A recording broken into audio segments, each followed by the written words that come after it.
नमस्कार मंडळी, तुम्हा सर्वांना गणेश चतुर्थीच्या हार्दिक शुभेच्छा। तर आज आपण बनवणार आहोत बेसनाचे झटपट असे मोदक। चला तर मग सुरू करूयात।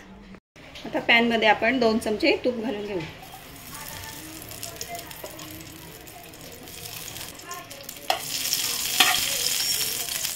आता हे तूप आपलं गरम झालंय, याच्यामध्ये आपण 1.5 वाटी बेसन घालू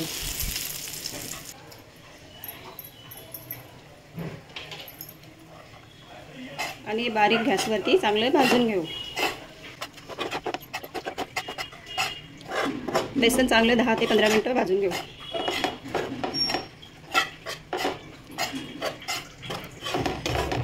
बघा, आपलं 10 ते 15 मिनिटं बेसन चांगलं भाजून झालं आहे। याचा कलर पण छान आला आहे। आता याच्यामध्ये आपण 1 वाटी साखर घालून घेऊ।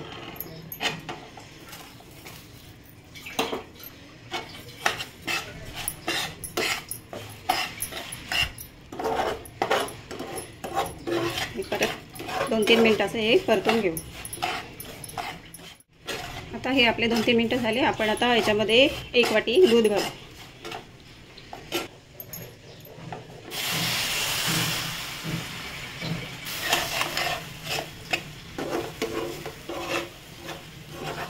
आता दूध घालून झाले। आता चांगलं परत व्यवस्थित परतून घेऊ।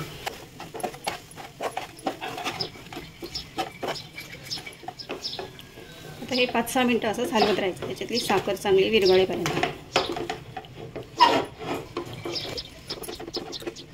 आता हे आपलं भाजून तयार झालेलं आहे। आता 1 तासासाठी आपण याच्यावर झाकण ठेवून देऊ आणि मग थंड झालं की मग त्याचे मोदक बनवून घेऊ। आता हे आपलं बेसन थंड झालंय। आता आपण एका ताटामध्ये ते काढून घेऊ।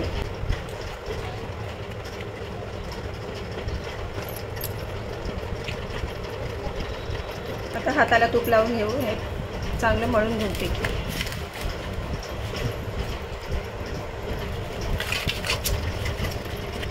आता आपलं हे पीठ चांगलं मळून झालं आहे। आता आपण साच्याला तूप लावून घेऊ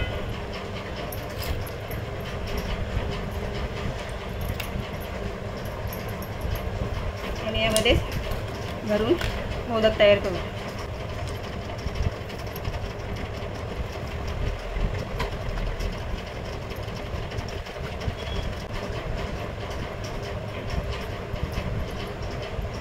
पीठ चांगलं भरून घेतलं की व्यवस्थित मोदक तयार होतो, त्याला आकार येतो व्यवस्थित।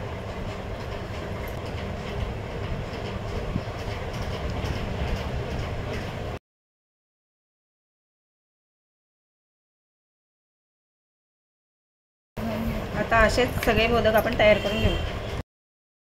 तुम्हीही गणेश चतुर्थीनिमित्त बेसनाचे झटपट असे मोदक नक्की करून पहा आणि मला कमेंट करून कळवायला विसरू नका। मग व्हिडिओ आवडले असेल तर लाईक शेअर करायला विसरू नका आणि चॅनलला सबस्क्राईब करायलाही विसरू नका। चला तर मग खा आणि मस्त रहा।